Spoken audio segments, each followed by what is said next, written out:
여야가 이태원 참사 특별법을 오늘 국회 본회의에서 처리하기로 합의했습니다. 최상병 특검법과 전세사기 특별법에 관해서는 이견이 여전합니다. 미국 중앙은행인 연방준비제도가 오늘 새벽 기준금리를 또 동결했습니다. 파월 의장은 고금리가 예상보다 길어질 수도 있지만 적어도 금리를 인상하지는 않을 것이라고 확인했습니다. 정부가 현재 10일인 남성들의 배우자 출산 휴가를 최대 한 달까지 늘리기로 했습니다. 육아휴직 급여도 더 올려서 경제적 부담을 덜어주기로 했습니다. 법원이 정부를 상대로 의대 정원 규모를 2,000명으로 정한 과학적 근거를 제출할 것을 요구했습니다. 또 재판부 결론이 나올 때까지 최종 승인을 보류해 줄 것을 요청했는데 정부의 속도전에 제동이 걸릴 수도 있게 됐다는 분석입니다. 경기도 시흥시 교량 건설 현장에서 구조물이 무너져 7명이 다친 사고와 관련해 경찰이 오늘 원인 조사를 위한 합동 감식을 벌입니다. 도시에 살면서 시골을 오가며 농사를 짓던 60대 농부가 저수지 배수로에서 숨진 채 발견됐습니다. 유족은 농어촌 공사가 관리하는 부실한 안전 난관 탓에 벌어진 예견된 인재라고 분통을 터뜨리고 있습니다. 시청자 여러분 안녕하십니까? YTN 뉴스타트 2부 시작합니다. 여야는 오늘 이태원 참사 진상규명특별법 처리에 나섭니다. 국민의힘과 더불어민주당은 특별조사위원회 구성과 권한 등 일부 핵심 쟁점을 수정한 법안을 국회 본회의에서 표결하기로 어제 합의했습니다. 민주당은 현재 최상병 특검법도 함께 표결에 붙여야 한다고 주장하고 있지만 국민의힘은 합의되지 않은 안건을 일방적으로 처리하면 안 된다며 반대하고 있습니다. 네, 여야가 이태원 참사 특별법의 일부 쟁점을 수정해서 오늘 본회의에서 처리하기로 합의했습니다. 여야의 입장 들어보시죠. 보다도 이태원 유가족분들 그리고 피해자 가족분들이 여야가 합의해서 처리하는 것이 가장 중요한 원칙이다라는 입장을 가지고 계셨기 때문에 특조위 조사 방법 중에 저희 당에서 이것은 악법적 요소가 있으므로 삭제해 주었으면 좋겠다 하는 내용이 두 가지 있었는데 이 두 가지 안에 대해서는 민주당에서 협치의 뜻으로 받아들였습니다. 대통령실은 여야가 이태원 참사 특별법을 일부 수정해 처리하기로 합의한 데 대해 환영한다고 밝혔습니다. 김수경 대통령실 대변인 브리핑 들어보시죠. 여야가 이태원 특별법 합의를 이룬 데 대해 환영합니다. 29일 있었던 윤석열 대통령과 이재명 더불어민주당 대표 간의 회담을 통해 여야 간 협치와 정치의 복원이 시작됐는데 이번 이태원 특별법 합의는 그 구체적인 첫 성과라고 평가합니다. 앞으로도 산적한 국정 현안들에 대해 여야가 신뢰에 기반한 소통을 통해 합의를 이루고 협치를 계속해 나가기를 기대합니다. 국민의힘이 전국위원회를 열고 황우여 상임고문의 비상대책위원장 임명을 공식적으로 의결합니다. 국민의힘은 온라인으로 전국위원회를 개최해서 비상대책위원회 설치의 건과 비상대책위원장 임명안 관련 전화 ARS 투표를 진행할 예정입니다. 총선 패배 20여일 만에 닻을 올리는 황우여 비대위는 이르면 6월 중으로 예상되는 당대표 선출을 위한 전당대회 준비와 함께 당내 일각에서 제기되고 있는 당원 투표 100% 경선 룰 개정 여부 등이 과제로 꼽힙니다. 더불어민주당과 비례대표 위성정당 더불어민주연합은 오늘 양당 수임기간 합동회의를 열어 합당 안건을 공식 의결합니다. 이어 민주당이 중앙선거관리위원회 합당 신고를 마치면 민주연합은 민주당으로 흡수됩니다. 이어 민주당이 중앙선거관리위원회 합당 신고를 마치면 민주연합은 민주당으로 흡수됩니다. 민주연합은 22대 총선에서 비례대표 당선인 14명을 냈고 이 가운데 진보당과 새진보연합 소속 4명을 뺀 10명이 민주당에 합류하면서 민주당은 모두 171석을 확보하게 됐습니다. 미국 중앙은행인 연방준비제도가 6번 연속 금리를 동결했습니다. 연준은 이틀간의 공개시장위원회를 마친 뒤 성명을 내고 기준금리를 현행 5.25%에서 5.5%로 유지하겠다고 발표했습니다. 미 연준이 23년 만에 최고치인 금리를 동결하면서 우리나라와 금리 격차도 2%포인트를 유지하게 됐습니다. 연준은 성명에서 최근 몇 달 동안 2% 물가 목표를 향한 진전이 부족했다며 금리 동결 이유를 설명했습니다. 정부는 오늘 아침 관계기관 합동 비상거시경제금융회의를 비공개로 열어 새벽에 발표된 미국 FOMC 연방공개시장위원회 회의 결과에 대한 대응 방안을 논의합니다. 정부는 최근 들어 원달러 환율 움직임이 불안한 만큼 환율 시장 변동성이 더 커질 것에 대비해 컨틴전시 플랜 비상계획을 점검하고 금융당국과 통화당국 간 협의를 강화할 방침입니다. 경찰이 오늘 경기 시흥시 교량 구조물 붕괴 사고의 원인 조사를 위한 관계기관 합동 감식을 벌입니다. 오전 10시 반부터 시작되는 합동 감식에는 국립과학수사연구원과 고용노동부, 산업안전보건공단이 함께 참여합니다. 어제 경찰은 18명 규모로 전담 수사팀을 꾸려 사고 원인과 과실 여부 등을 규명하기 위한 수사에 착수했습니다. 미국 중앙은행인 연방준비제도가 예상대로 금리를 동결하면서 2% 물가 목표를 향한 진전이 더디다는 점을 인정했습니다. 연준은 올해 금리 인하가 가능할지 질문에는 즉답을 피했지만 적어도 금리를 인상하지는 않을 것이라고 확인했습니다.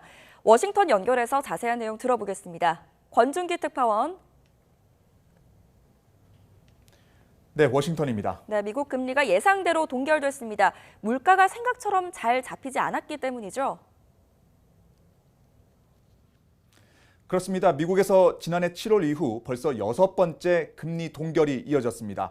지난 2001년 이후 가장 높은 금리인 5.25에서 5.5%를 유지하겠다고 연준은 발표했습니다. 이로써 우리나라와 금리 격차는 2%포인트를 유지했습니다.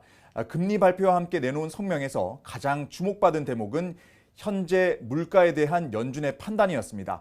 작년까지는 물가를 낮추려는 노력이 효과를 나타냈는데 올해는 진전을 보이지 않고 있다고 평가했습니다. 제롬 파월 연준 의장의 기자회견 내용 직접 들어보시죠.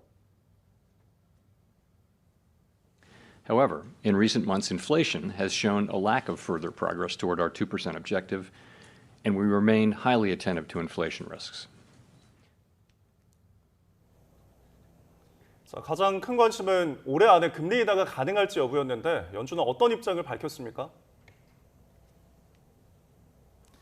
네, 오늘 기자회견에서 질문이 가장 집중됐던 게 바로 금리 인하에 대한 부분이었습니다. 하지만 파월 의장은 향후 데이터를 봐야 알 수 있다며 금리 인하에 대한 단서를 끝내 내놓지 않았습니다. 다만 물가가 지속적으로 내려온다는 확신이 들 때까지 금리 인하가 적절하지 않을 것이라는 기존 입장을 재확인했습니다. 금리를 다시 올릴 가능성이 있는지 질문도 나왔는데 여기에 대해서는 가능성이 거의 없다며 선을 그었습니다.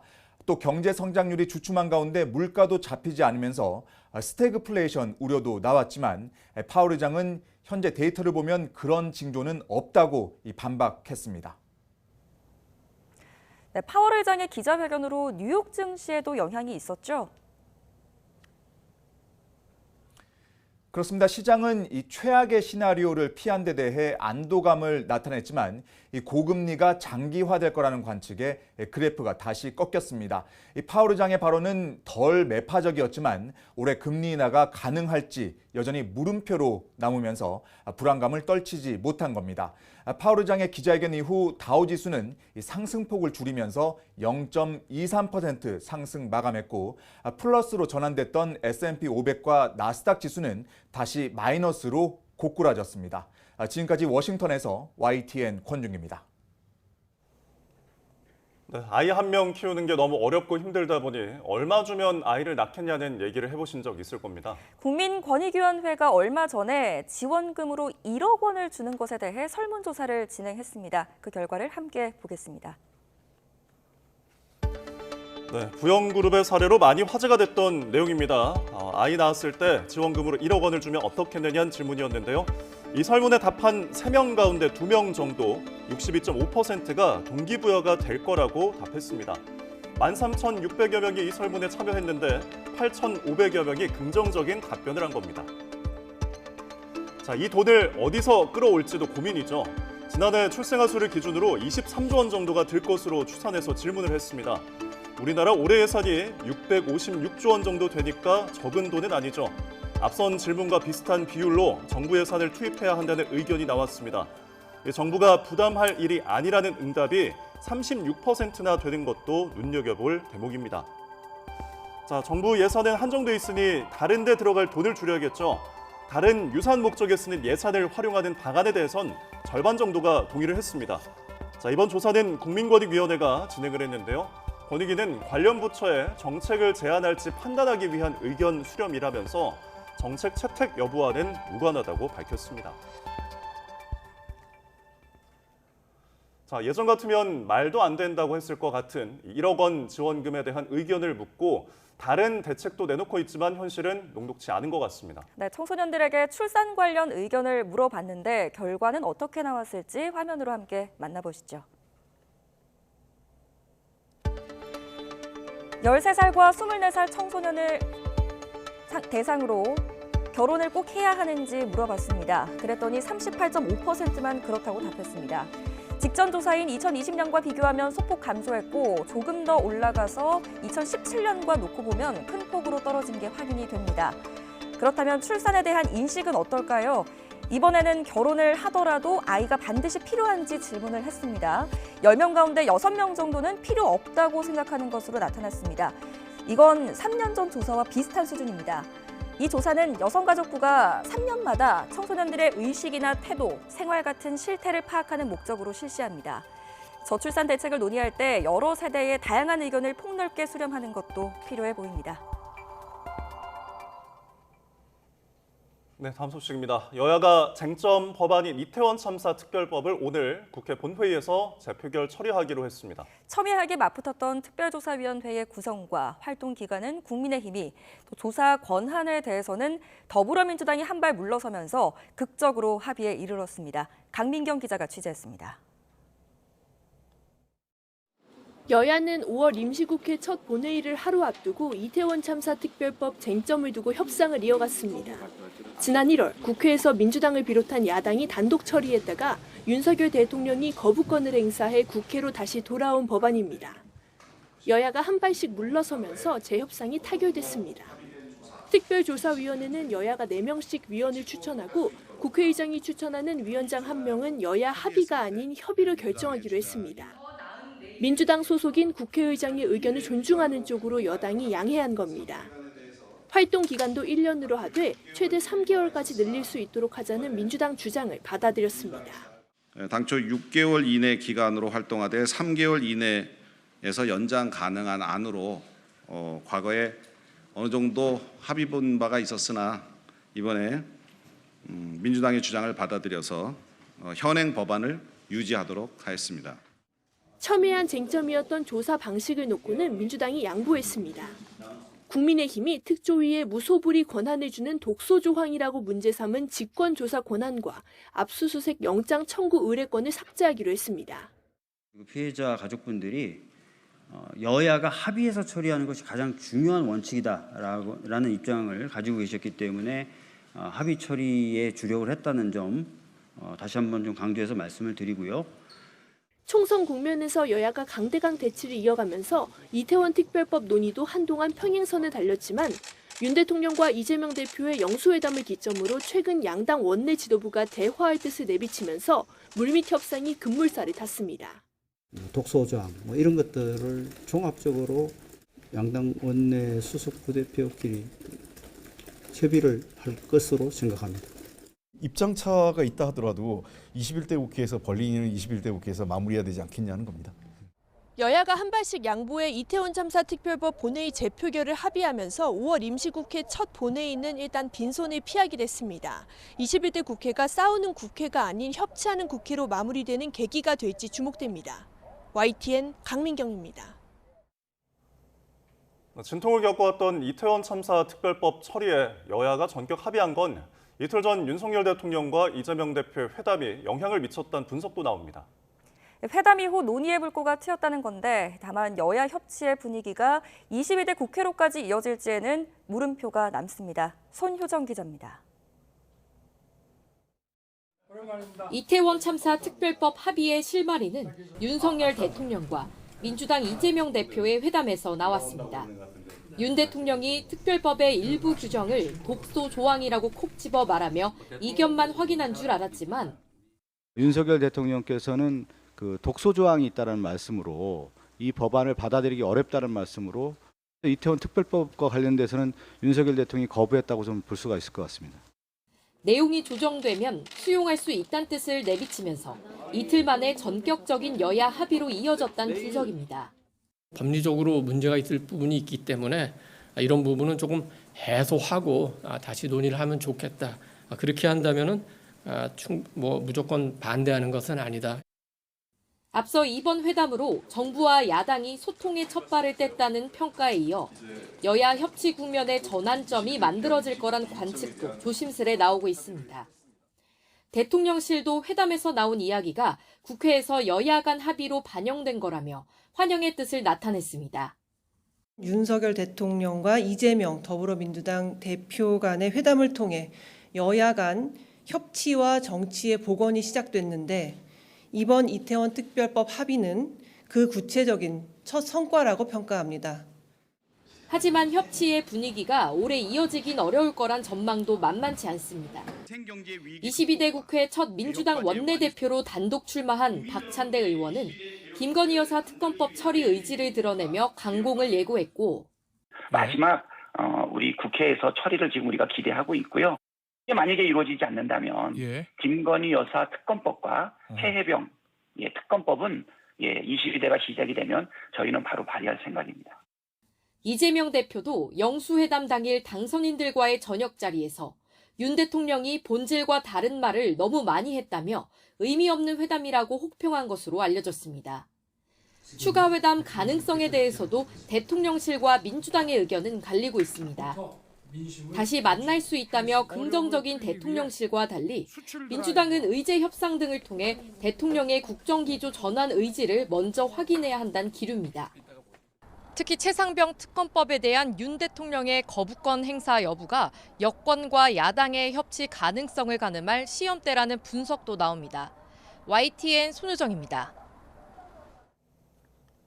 한 호주 외교 국방장관이 호주 멜버른에서 만나 인태전략과 국방 방산협력, 대북 공조 등을 논의했습니다. 미국, 영국, 호주 안보동맹, 오커스의 군사기술 공동개발 프로그램인 필러2에 우리나라가 참여하는 방안도 다뤄졌습니다. 조수연 기자입니다. 호주 멜버른에서 열린 제6차 한호주 외교 국방장관 회의.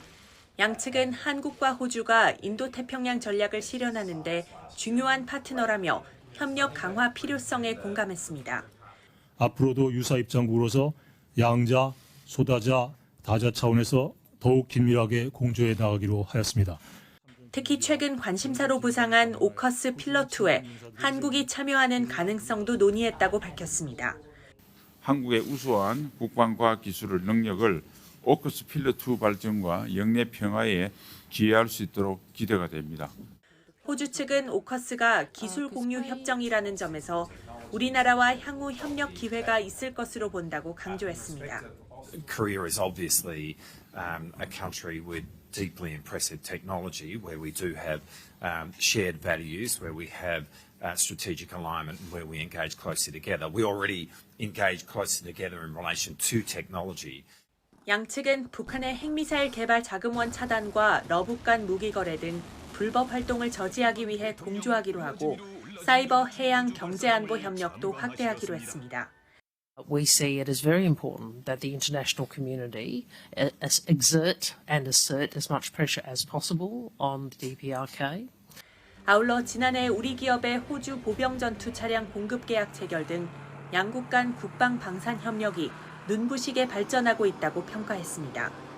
그러면서 앞으로도 국방 방산 협력 확대를 위해 노력하고 다양한 형태의 연합훈련을 통해 군 협력을 더욱 심화하기로 뜻을 모았습니다. YTN 조수연입니다.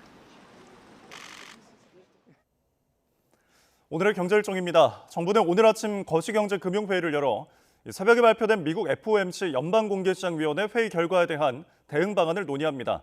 환율시장 변동성이 커질 것에 대비해 비상계획을 점검하고 금융당국과 통화당국 간 협의를 강화할 방침입니다. 통계청이 지난달 소비자 물가 상승률을 발표합니다. 지난 1월만 해도 2.8%로 2%대로 둔화한 소비자 물가 상승률이 지난 2월과 3월엔 각각 3.1%로 두 달 연속 3%대를 이어갔는데요. 4월에도 유가 상승과 불안한 농산물 가격으로 크게 낮아지진 않을 것으로 보입니다.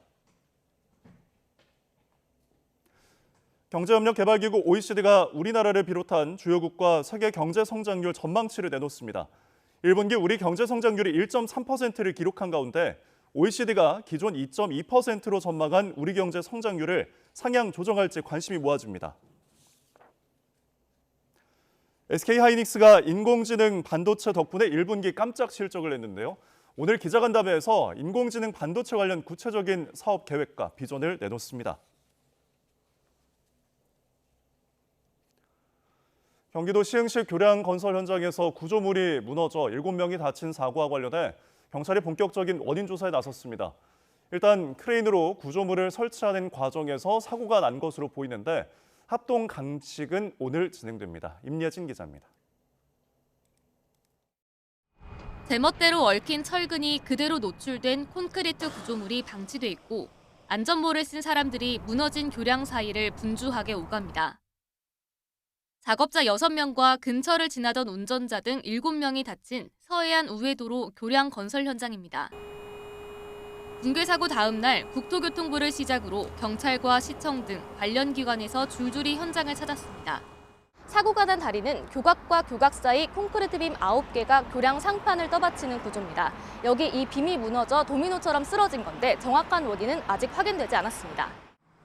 경찰은 18명 규모로 전담 수사팀을 꾸리고 사고 원인 규명에 착수했습니다. 일단 크레인 2대가 양쪽에서 콘크리트 빔을 매달아 다리 위로 올리는 과정에서 위치를 맞추지 못해 사고가 난 것으로 보고 있습니다. 다만 크레인 기계 결함은 발견되지 않아 크레인 와이어가 끊어진 것은 아닌 것으로 확인됐습니다. 수사 대상이라든가 범위는 아직 정해진 건 없고 그걸 이제 조사하면서 이제 그걸 확정해 나갈 생각입니다. 사고가 난 교량은 한국수자원공사가 발주하고 SK 에코플랜트가 시공을 맡아 완공을 1년 앞두고 있었습니다. 경찰은 주변 CCTV 등을 확보해 분석한 뒤 시공사 관계자들도 차례로 불러 조사할 예정입니다. 국립과학수사연구원, 고용노동부 등과 함께 합동 감식도 예정돼 있습니다. 설계도와 공사 계획서 등을 바탕으로 시공 과정에 문제가 없었는지도 조사 대상입니다. 무엇보다 현장 작업자가 안전장치를 갖췄는지, 안전 감독이 제대로 이루어졌는지에 대해서도 확인할 방침입니다. YTN 임혜진입니다. 도시에 살면서 시골을 오가며 농사짓던 60대 도시농부가 저수지 배수로에서 숨진 채 발견됐습니다. 유족은 농어촌공사가 관리하는 부실한 안전 난간 탓에 벌어진 예견된 인재라고 분통을 터뜨리고 있습니다. 제보는 Y 김민성 기자입니다. 지난 3월 중순 전북 김제시 백산저수지에서 촬영된 영상입니다. 경찰 통제선이 휘감긴 이 안전난간.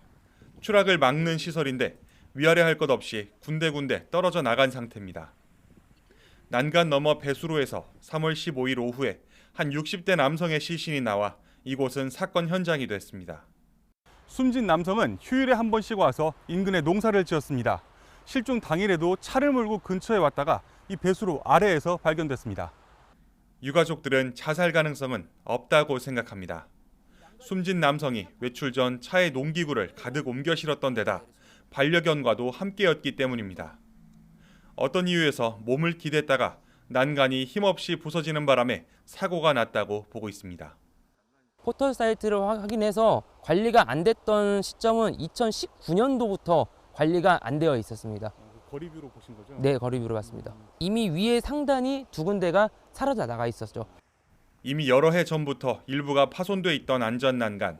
시신 주변에서도 떨어져 나간 난간대 몇 개가 추가로 발견됐습니다. 이에 유가족들은 사건 현장 주변을 낱낱이 검사했습니다. 저수지 시설과 용품이 제때 관리 안 된 것으로 보이는 흔적이 곳곳에 있었다고 합니다. 아주 그냥 여기 다 떨어져 나갔네 이게. 만약에 그러면 이거 누구 빠졌을 때 이거 쓸 수 있을 것 같아, 종족이? 책임기관인 한국농어촌공사는 사고 전 남아있던 난간의 높이가 1m가 넘었기 때문에 안전에 문제가 없었다며 관리도 주기적으로 했다고 해명했습니다. 그러면서 경찰 조사 결과가 나온 후에 이번 사망에 대한 입장을 내겠다고 했습니다. 이와 관련해 경찰이 받은 부검 결과는 추락에 의한 사망으로 추정된다는 결론이었습니다. 남성의 턱과 목, 가슴뼈 등이 골절돼 있었고 익사한 흔적은 없었습니다. 술을 마시지도 않은 것으로 확인됐습니다. 경찰은 사고 난간이 당시 어느 정도 힘까지 버틸 수 있었는지 시설물 관리 부실을 규명하기 위해 국립과학수사연구원에 감식을 의뢰했습니다. 농어촌공사는 경찰이 현장을 조사하는 과정에서 추가로 파손됐다는 이유로 사고 후에야 문제의 난간을 튼튼한 거로 완전히 교체했습니다. YTN 김민성입니다. 네, 한 줄 뉴스입니다. 오동훈 고위공직자 범죄수사처장 후보자 딸이 20살 때 어머니가 소유하고 있던 재개발 지역 땅을 4억여 원에 매입한 것으로 확인됐습니다. 당시 딸에게 3억 5천만 원을 증여한 것과 관련해 부모 찬스 논란과 함께 재개발로 부동산 가격이 오르기 전에 자녀에게 재산을 증여하는 방식으로 세금을 줄이는 이른바 세테크를 한 게 아니냐는 해석이 나옵니다. 어젯밤 8시 반쯤 경기도 성남시 중원구 성남동의 한 상가 건물로 50대 운전자 A씨가 몰던 승용차가 돌진하는 사고가 있었습니다. 차에 타고 있던 동승자 1명이 다쳤습니다. 회사 차량을 사적으로 쓴 혐의를 받는 최정우 전 포스코홀딩스 회장에 대해 검찰이 벌금 500만 원의 약식 기소했습니다.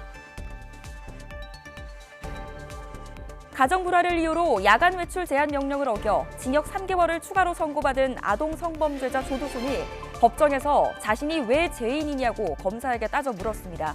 검찰은 사건 직후 보인 태도 등을 보면 개선의 여지가 없다며 징역 1년을 선고해달라고 재판부에 요청했습니다. 다리가 아픈데 도와달라며 처음 본 초등학생을 집으로 유인해 강제추행한 혐의로 60대 남성 A씨가 긴급 체포됐습니다. 경기 군포경찰서는 군포지구대 이남훈 경장이 하천에 뒤집혀 있던 차량 내부로 진입해 물에 빠진 70대 운전자를 구조하고 119 구급대에 인계했다고 밝혔습니다.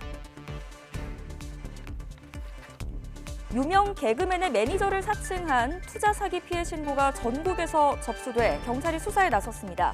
지금까지 집계된 피해 금액만 15억 원에 달합니다. 주차장에서 차량을 빼달라는 여성을 폭행해 전치 6주의 상해를 입힌 혐의를 받는 전직 보디빌더에 대해 검찰이 징역 3년 6개월을 구형했습니다. 2019년 11월부터 18개월 동안 전북 군산시 새만금 육상 태양광 발전 사업에 참여하게 해주겠다며 전기공사업체 대표에게서 8차례에 걸쳐 6,250만 원을 챙긴 혐의를 받는 브로커가 재판에 넘겨졌습니다.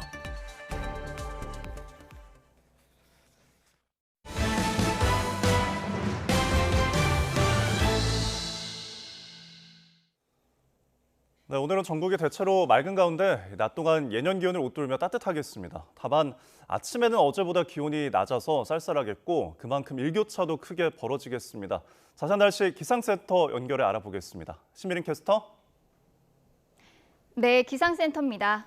자, 오늘 아침 출근길 옷차림에 주의가 필요하다고요? 네, 일교차가 크게 벌어지기 때문인데요. 밤사이 복사 냉각이 활발하게 일어나며 오늘 아침 기온이 크게 떨어졌습니다. 현재 서울 기온은 12.4도로 어제 같은 시각보다 더 낮고요. 내륙을 중심으로 아침 기온이 10도 이하로 떨어지는 등 무척 쌀쌀하겠습니다.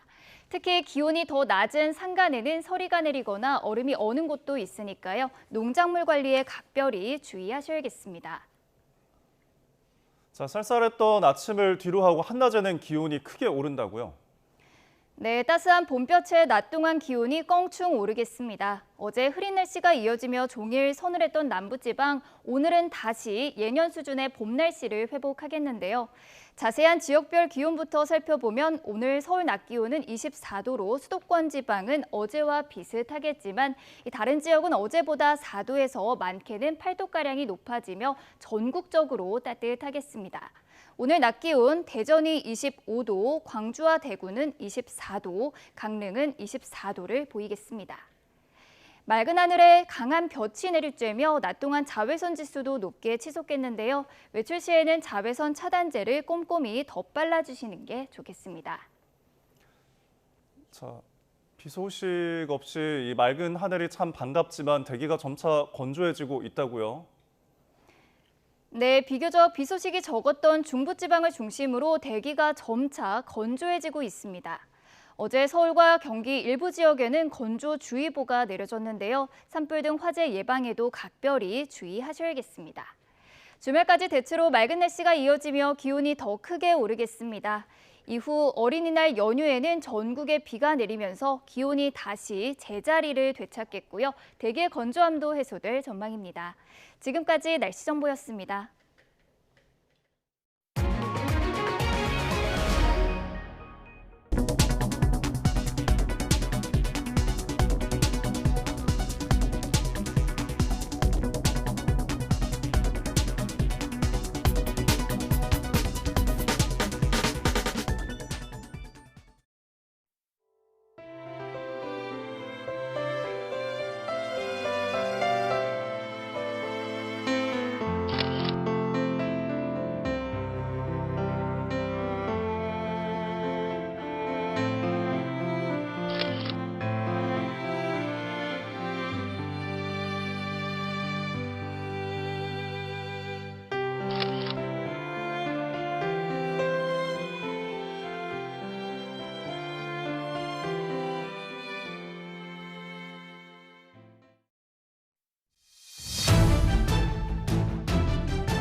대한의사협회 새 집행부가 범의료계 협의체를 구성해서 정부와 1:1 대화를 추진하겠다는 계획을 밝혔습니다. 의협이 내세운 협의체가 의정 갈등을 해소할 계기가 될 수 있을지 관심이 쏠립니다.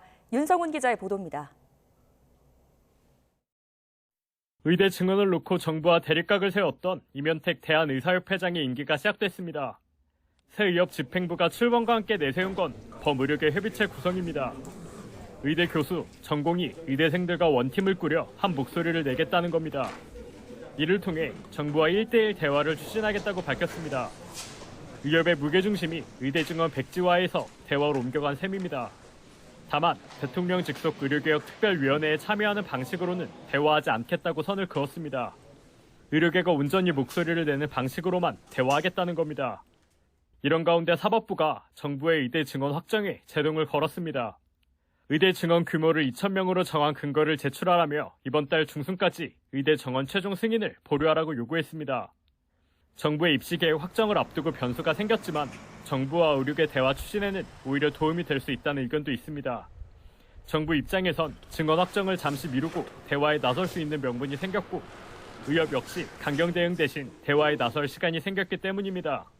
지난 2월 전공의 사직을 시작으로 교수들의 휴진, 사직까지 이어지면서 환자들의 피해 신고만 700건 넘게 접수된 상황. 정부와 의료계가 대화를 통해 의정 갈등을 풀어야 한다는 목소리가 커지고 있습니다. YTN 윤성훈입니다. 대한전공의협의회 비대위 측이 범의료계 협의체를 만들겠다는 임현택 신임 대한의사협회 회장의 발언에 대해 논의한 바가 없다며 독단적 행동이라고 비판했습니다. 박단 대한전공의협의회 비상대책위원장은 오늘 입장문을 내고 임 회장이 인터뷰 등을 통해 만들겠다고 공언한 범의료계 협의체 구성을 협의한 적이 없다고 밝혔습니다. 이어 임 회장의 독단적인 행동을 심히 우려하고 있다며 전공의들은 앞으로도 자율적으로 결정할 것이라고 설명했습니다. 또 의대생들과 함께 고민하고 있으며 학생들의 의견을 전적으로 존중할 것이라고 덧붙였습니다. 네, 검찰이 요청한 형량은 징역 20년인데 1심은 집행유예, 항소심에선 징역 4년이 선고돼 법정에서 구속됐습니다. 이 초등학생을 상대로 성범죄를 한 30대에 대한 판결인데요. 피해자 합의나 형사 공탁을 재판부가 어떻게 보느냐에 따라 결과는 달랐습니다. 지환 기자가 보도합니다. 1심이 끝난 뒤 풀려났던 20, 30대 피고인 6명이 10달 만에 항소심 법정에 들어갑니다. 잠시 뒤 20대 1명을 제외한 30대 5명은 모두 법정에서 구속됐습니다. 이들은 돈이나 전자제품을 주고 초등학생 2명과 성관계나 강제추행을 한 남성들. 검찰은 최소 징역 3년부터 최장 20년에 이르는 중형을 요청했지만 앞서 1심에선 벌금형 또는 집행유예에 그쳤습니다. 항소심은 달랐습니다. 검찰 구형에는 크게 못 미치지만 한 명을 빼고는 경중에 따라 징역 1년에서 징역 4년이 선고됐습니다. 사실 1심과 2심에서 크게 달라진 건 없었습니다. 피고인들은 범행을 인정하고 반성했으며 피해자 한 명과는 일찌감치 합의했습니다. 또 다른 피해자 한 명은 1심에 이어 2심에서도 합의를 하지 않고 엄벌을 요구했습니다. 피고인들이 합의한 상대는 피해자 법정 대리인인 부모, 합의를 거부한 대리인을 상대로는 수백에서 수천만 원에 이르는 형사 공탁금을 걸었는데 항소심 재판부는 이 점을 문제 삼았습니다. 재판부는 법정 대리인을 통해 처벌을 원하지 않는다는 의사가 표현됐거나 공탁을 해도 성인들처럼 적극적인 감경 요소로 고려하는 건 적절치 않다며 피해 아동이 진정으로 처벌 불원의 의미를 이해하고 동의했다고 보기 어렵다고 설명했습니다. 미성년자 성범죄의 경우 이처럼 합의가 부모 같은 대리인과 이루어지고 공탁 역시 피해자 동의 없는 일방적인 건데 형량 반영에 관해서는 뚜렷한 기준이 없습니다. 말 그대로 법관 재량이어서 이번 사건처럼 어떤 재판부를 만나느냐에 따라 결과가 달라집니다. 대법원 양형 기준에는 성범죄의 경우에 합의나 공탁을 할 경우 감경 요소로 삼도록 돼 있지만 미성년 피해자의 경우에 여러 사정이 다르고 피해자가 원치 않는 공탁을 특히 감형 요소로 삼는 것에 대한 논란은 법조계 내부에서도 많습니다.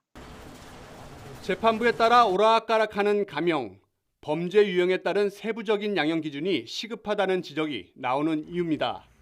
YTN 지환입니다. 민원 전화에 시달리던 시청 공무원이 숨진 채 발견되고 주민센터 공무원이 폭행을 당하는 등 악성 민원에 따른 피해가 잇따르고 있습니다. 공무원 피해를 줄이겠다며 지자체와 경찰이 합동 모의 훈련까지 진행했는데요. 유서연 기자입니다. 주민센터에 들어선 민원인. 아씨, 혼인신고로 왔어.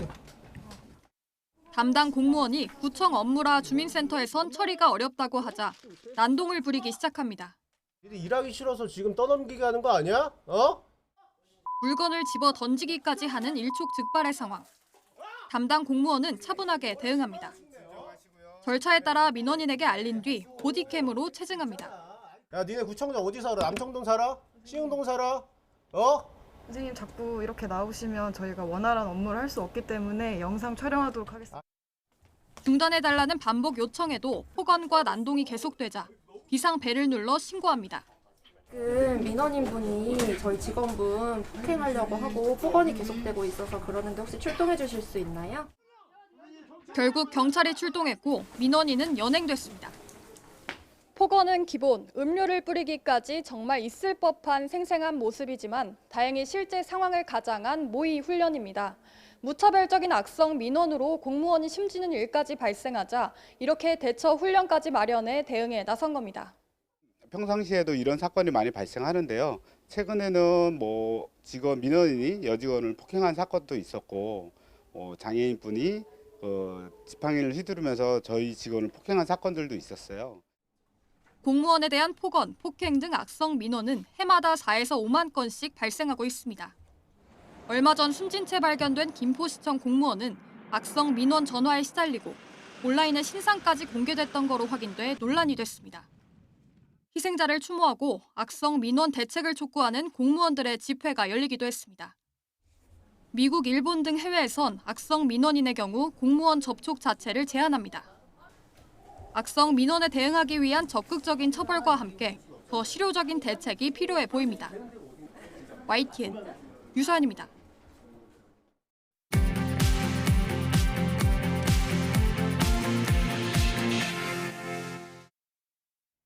5월 2일 이 시각 세계는입니다. 최근 폭우 피해를 겪은 중국 남부에서 산비탈의 고속도로가 무너져 내렸습니다.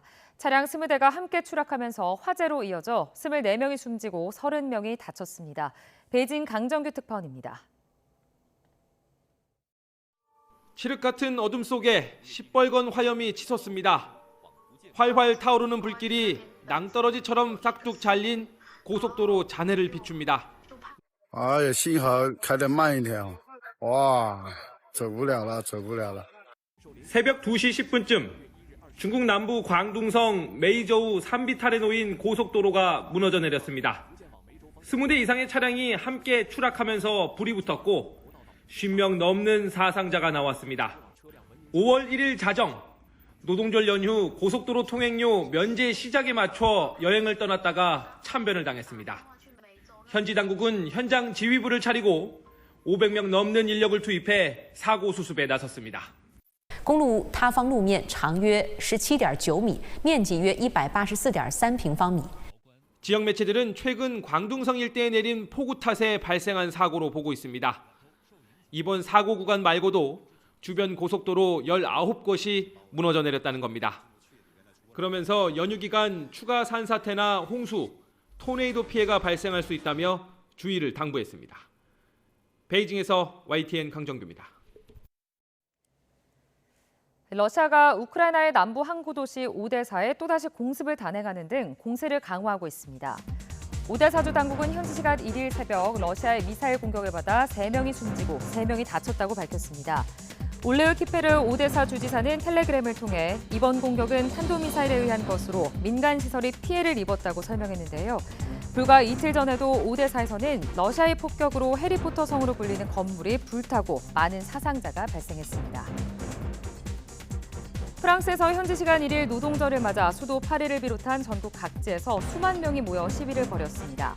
시위대는 프랑스의 상징인 마리안 동상 앞에서 올림픽 오륜 모형을 불태웠습니다. 시위 참가자들은 여름 휴가철인 파리 올림픽 기간에 일해하는 노동자들이 제대로 보상받아야 한다고 주장했습니다.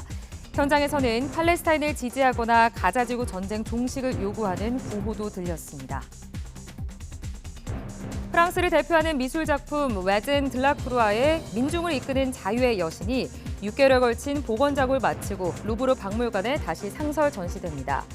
프랑스의 1830년 7월 혁명을 나타낸 이 작품은 오랜 시간 바니스를 여러 번 덧칠하면서 원래 색감이 변한 상태였습니다.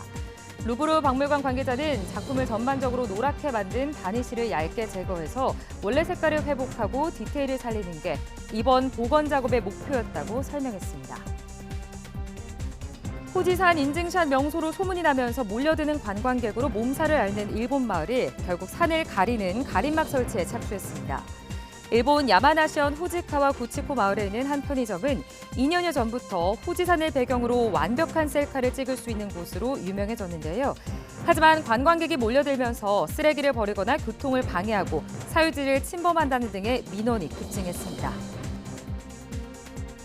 동남아시아 지역에서 기록적 폭염이 기승을 부리는 가운데 방글라데시 남서부 지역의 수온주가 43.8도까지 올라갔습니다. 현지 시각 30일 방글라데시 제소르 지역에서 기온이 43.8도까지 올라 지난 1989년 이후 최고 기록을 세웠다고 신화통신이 보도했습니다.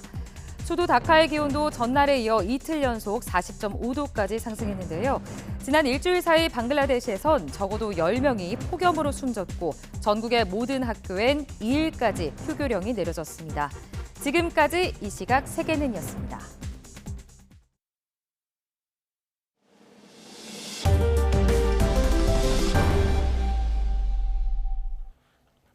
네, 다음 소식입니다. 디스플레이나 반도체를 만들 때 유기용매를 세정제로 쓰는데 우리나라는 이걸 대부분 수입하고 있습니다. 한 번 쓰고 버려지는 유기용매가 한 해에 200만 톤에 이르는데 여러 번 재사용할 수 있는 기술이 개발됐다고 합니다. 장하영 기자입니다. 반도체 집적 회로를 만드는 재료인 실리콘 웨이퍼를 씻어내거나 반도체 표면에 회로를 박아넣기 위해서는 메틸 피롤리돈과 같은 유기용매가 꼭 있어야 합니다. 반도체, 디스플레이뿐만 아니라 의약과 정밀화학 분야에서도 유기용매가 두루 쓰이는데 마지막 공정에서는 가열하거나 분리막으로 걸러내 버려집니다. 독성이 강한 유기용매는 기존 분리막 소재인 폴리이미드로 제대로 걸러낼 수 없고 재사용도 불가능했습니다. 이렇게 버려지는 유기용매가 한 해 200만 톤에 달합니다. 국내 연구진이 더 강하고 잘 거르는 분리막을 개발했습니다. 슈퍼플라스틱으로 불리는 고분자, 폴리벤즈 이미다조를 활용했습니다. 거른 뒤 유기용매를 얼마나 잘 배출하는지를 나타내는 투과도와 용매에 섞인 특정 물질을 잘 걸러내는지를 보는 선택도 모두 기존보다 크게 높았습니다. 실제로 분리막을 독한 유기용매에 3주 넘게 담가놨는데 녹지 않고 그대로 형태가 유지됐습니다. 알코올과 같은 유기용매는 사실 일반 분리막으로도 걸러질 수 있는데 좀 더 독한 유기용매 같은 경우는 이 분리막 자체가 녹거나 아니면 손상을 받기 때문에 이제 사용을 할 수 없었는데 이제 본 연구에서 개발된 분리막과 같은 경우에는 이러한 유기용매에서도 손상되지 않고 잘 이렇게 투과시킨다고 볼 수 있습니다. 독성이 강하고 대부분 수입하는 유기용매를 버리지 않고 재사용할 수 있다는 점에서 경제적이고 친환경적입니다. 이번 연구는 분리막 공정 분야 국제학술지인 저널 오브 멤브레인 사이언스에 게재됐는데 2026년 상용화를 목표로 하고 있습니다. YTN 강하영입니다. 멀티플렉스에 밀려 고전하던 충무로 대표 극장 대한극장이 66년 만에 문을 닫습니다. 서울극장과 피카디리에 이어 충무로를 상징하는 극장들이 줄줄이 역사 속으로 사라지고 있습니다. 박순표 기자입니다.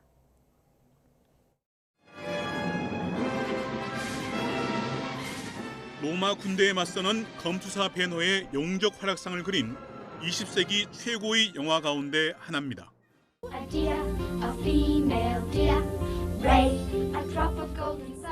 가정교사 마리아와 7명 아이들의 아름다운 노래가 알프스를 수놓습니다. 1960년대 이후 굵직한 할리우드 대작을 상영하던 충무로의 터줏대감 대한극장입니다. 멀티플렉스가 자리를 잡은 2000년대 이후에도 11개 상영관을 갖추고 각종 시사회와 독립예술영화 등을 상영해왔습니다. 일반 멀티플렉스에서 상영하는 영화들이 아니라 그 예술 영화, 독립 영화 이런 작은 영화들을 상영을 하다 보니까 그런 영화들은 이제 원래 관객들이 그렇게 많지는 않으세요. 그래도 이제 문화 다양성을 위해서. 하지만 계속되는 적자이다 코로나 여파, 넷플릭스 등장 등으로 경영 환경이 더 나빠지자 결국 10월부터 영화 상영을 접기로 했습니다. 내년 봄 복합문화공간으로 재단장을 위해 대대적인 내부 공사에 들어갑니다. 대한극장이 영화의 다양성을 위해서 단관극장으로서 나름대로 기여를 많이 해왔는데요. 자본이나 어떤 규모 시스템에 있어서 미진해서 이제 물러나게 됐습니다. 그렇지만 이제 단관 개봉관의 역할과 기능은 우리 사회에 여전히 필요하기 때문에 대한극장 반성사와 함께 1970, 80년대 영화 시장을 주도했던 서울극장은 경영난을 견디다 못해 3년 전 역사 속으로 사라졌고 피카디리도 CGV에 인수됐습니다. 영화 다양성 확보와 지역경제 활성화 차원이라도 단관극장의 대안이 마련돼야 한다는 목소리가 나오고 있습니다. YTN 박순표입니다. 출근길 보행자를 치어 숨지게 한 60대 굴착기 기사에 대한 구속영장이 법원에서 기각됐습니다. 인천지방법원은 어제 교통사고 처리 특례법상 치사 혐의를 받는 60대 남성 A씨의 구속영장을 기각했습니다. 영장 전담 판사는 증거인멸 또는 도망갈 우려가 있다고 보기 어렵다고 이유를 설명했습니다. A씨는 지난달 26일 오전 9시 50분쯤 인천시 연수구 송도동 교차로에서 보행자 신호에 건널목을 건너던 30대 여성을 치어 숨지게 한 혐의를 받습니다.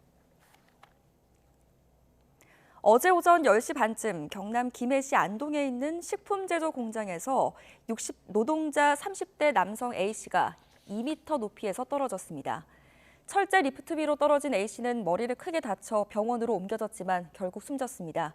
경찰은 업체 관계자를 상대로 업무상 과실치사 혐의가 있는지 조사할 예정입니다. 강원도 춘천시 금은방에서 흉기를 든 괴한이 주인을 위협하고 금품을 훔쳐 달아나는 사건이 발생했습니다. 강원 춘천경찰서는 금품을 훔쳐 달아난 A씨를 추적하고 있습니다. A씨는 어제 오후 4시 50분쯤 춘천시 운교동의 한 금은방에서 헬멧을 착용한 채 흉기를 꺼내 주인을 다치게 한 뒤 금품을 훔친 혐의를 받습니다. 마산 동부경찰서는 도심 사찰에서 현금을 훔치려던 혐의로 40대 남성 A씨를 긴급 체포하고 구속영장을 신청할 예정입니다. A씨는 그젯밤 11시 40분쯤 경남 창원시 회원동의 사찰에 몰래 들어가 불전함에 있던 돈을 훔치려 한 혐의를 받습니다. A씨는 잠을 자려고 절에 들어간 것이라며 혐의를 부인하는 것으로 확인됐습니다.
잠시 후 YTN 뉴스타트 3부가 이어집니다.